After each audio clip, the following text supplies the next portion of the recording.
Hello and welcome back to the channel. Thank you so much for the positive feedback on the key lime cookie recipe that I made. I hope that you enjoyed it. Don't forget to comment so that I can respond back to you.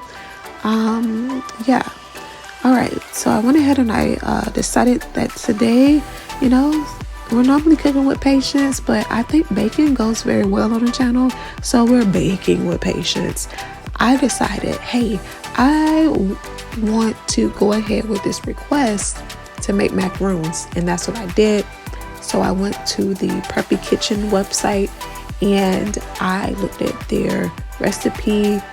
I saw that I needed certain ingredients for it, so I went ahead and I got the egg whites together, the powdered sugar, the granulated sugar, the cream of tartar, the vanilla, and the almond flour. And I put it to the left, and then on the right I had the butter that was needed, the egg yolks, water, iodized salt, granulated sugar, and more vanilla extract.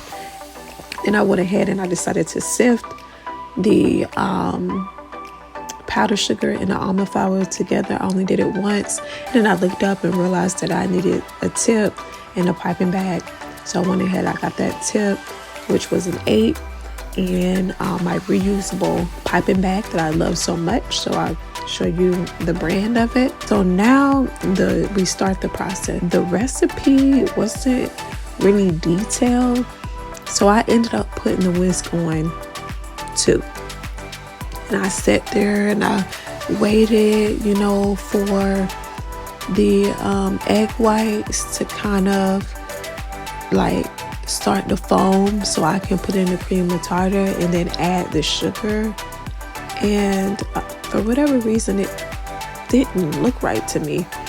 So I said, you know what? I'm gonna try to go ahead and blend it together a little bit more. And for whatever reason, it was like a weird, like cake batter look, which that's not what I was going for. But I was like, hey, whatever. I went through the process. It was a very frustrating process. Yeah, I can say baking is my least favorite. All right, so I went ahead, or I would just say the macaroon mix into the piping bag, and I went ahead and I tried to make the circles the size of a quarter. I don't know what happened with that, but when I looked at it and I noticed that there were little, I call them titties. It looked like titties in the middle, and I was like, okay, this does not look like it's turning out right. So in the process of all of this, I'm just going to go ahead and try to make the icing. So I went and I put the yolks inside, and I don't know why my mom told me to use the paddle, but I ended up using the paddle. And in the process of doing that, I decided to go ahead and make sure that I heated the sugar and the water in the saucepan until it started to dissolve. Now this is when I realized, I was like, okay, maybe I should have had my husband come in and stand beside me, because I nearly almost burnt the sugar. But that's only because I was trying to do 2 things at once. So with the recipes, just always make sure that you're doing it one task at a time. Don't try to do 2 things at once, have that mixer going and then cooking on the other stove, because you might have a problem. Now, I did not have a thermometer to tell me whether or not that sugar was reaching 240 degrees. So I just kind of looked at the bubbles, and then I ended up removing it from the heat. Now you have to be very careful, because when I went to go and put the sugar or syrup inside of the egg yolk, I could have started scrambling the eggs, but I guess I must have had the temperature right the first time around, because it didn't scramble the eggs in the mixture. And the interesting part was how warm the bowl was, having to sit there and continuing to mix it until the bowl was no longer warm, and it seemed like it was forever. And then at this point, I decided that I was going to go ahead and start cubing in the butter, which things started to look right. I added in the vanilla and the salt, and then I mixed the buttercream together. And as far as the French buttercream filling, the French buttercream filling came out perfectly. But I wasn't impressed with the way the macaroons looked the first time around. And remember, you just got to cook with patience, you got to bake with patience, because it is a frustrating task. And so I went ahead and I preheated the oven on 300, the Cuisinart air fryer, and you're supposed to bake it 15 minutes, and then you rotate it around 7 to make sure that everything is cooked evenly. And when that first batch came out, like, I was very, very emotional, to the point where I felt like I was going to cry. And I can say this: when I was in culinary school, there were many days that I was teary-eyed, because, like, I don't know, it's like, you know that you can do something, but a part of you is like, no, you can't, because you want to do it right the first time around.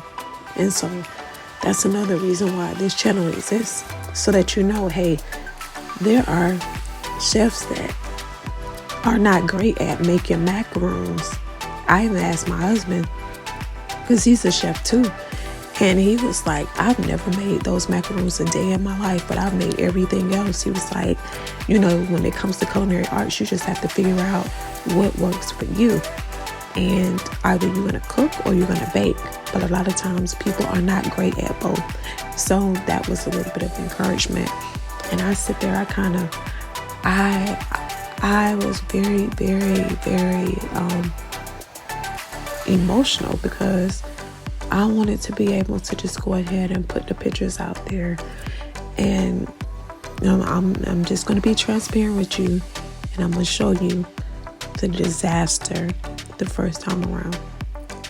Man, I was so annoyed with this recipe, and I think it was because of how many times I had to keep scrolling, because something kept happening with the web page where it kept going up and down. So, you know, this is the presentation, this is what it looks like. And in my frustration, I just used the piping bag to try to practice making the round circles, in hopes that the next time I try it, it'll work out. And so normally with baking, I'm so excited, like, and I'll tell my husband, like, hey, I made this, look at this the first time around, because normally I get it the first time around. But he was like, what's wrong? And I was like, I could not get it right, and it was so frustrating. And he was like, it's okay. And he was like, you know, when I made my first New York style cheesecake, it was a disaster, but I didn't give up. You know, the second time around, it looked great. So I was like, you know what? I'm not going to let this task beat my behind. I'm going to get back out here and I'm going to figure it out.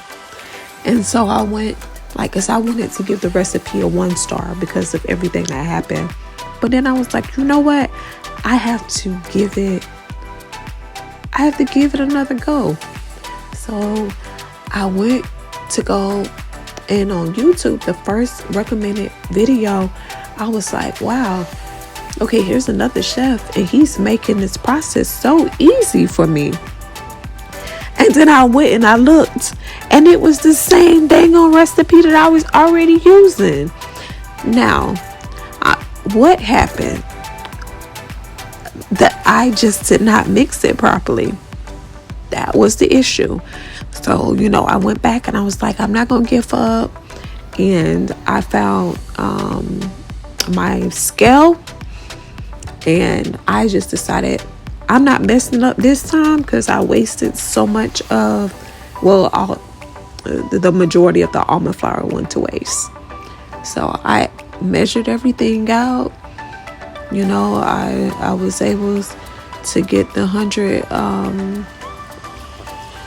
100 grams of egg whites, and then I measured the 90 grams of sugar and the 140 grams of almond flour, the 130 grams of powdered sugar, and I decided that I was not going to use the same sifter that I used. I was going to use the hand one and shake it. And when I tell you, man, like the hand one versus the crank one works so much better. If I would have watched the video the first time around, it wouldn't have came out how it came out. I was supposed to sift that sugar and that almond flour more than once. So this time I did it 3 times. And when I say it was coming together, it came together. I was able to mix those ingredients, and when I looked at the pan and saw the shape that the other chef had, I was like emotional to the point where I felt a tear fall from my face, because I was like, you know what, I let that first attempt whoop my behind, but this time I finally accomplished the task. Now they are not perfect, but they look way better than the first time around, and I'm proud of myself. I'm bringing this up because every time when you say like you're a chef, they expect you to know how to do everything. And a lot of times there's things that you don't cover in culinary school, and you have to go back and you have to figure it out yourself. And when you do it the first time around and it's right, you feel like you know what you're doing. But when you have the second time, you're like, okay, wait a minute, did I even learn anything? So yeah, let's compare the presentation. Okay, we got all of the macaroons from 1 and the macaroons from 2. So this, I'm just gonna say this is a very, very frustrating task. And then I realized why they're so fascinated with it. It's because, I mean, it's a gem in the baking world, I guess. All right, well, don't forget to like and subscribe. Give this video a thumbs up. Please, please, please. If you made macaroons for the first time and you didn't get it right, I want you to share your experience below so that we can motivate each other. All right. Well, that's the end of the video. Bye.